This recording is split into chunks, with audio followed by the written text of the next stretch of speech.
جیسے نوجوان لڑکے تھے، سورہ کہف میں آتا ہے نا، نوجوان لڑکے، اللہ نے ان کی ہدایت کو ایسے جوڑا ہوا تھا کہ بادشاہ نے کہا کہ تم جو میں کہتا ہوں وہ کرو، انہوں نے کہا نہیں کرتے، ہم مار دیں گے، مار دو۔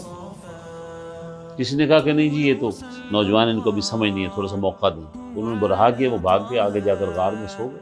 تو اتنے وہ اللہ کے مقرب بندے بن جاتے ہیں۔ اس طرح گمراہی کے بھی چار درجے ہیں۔ شک کو آپ نے دور نہیں کیا، شک سے بات چلی تھی نا، شک کو آپ نے دور نہیں کیا تو آپ شک کے اندر چل پڑے، آپ گمراہ ہو چکے ہیں، آپ گمراہ ہو چکے ہیں۔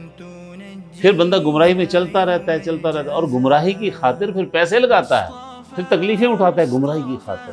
کافر بھی تو لڑ رہا ہے، کافر بھی تو مال لگا رہا ہے، کافر بھی تو وقت لگا رہا ہے، جس کو قرآن پاک کہتا ہے کہ ان تکونوا تعلمون فانہم یعلمون کما تعلمون وترجون من اللہ ما لا یرجون۔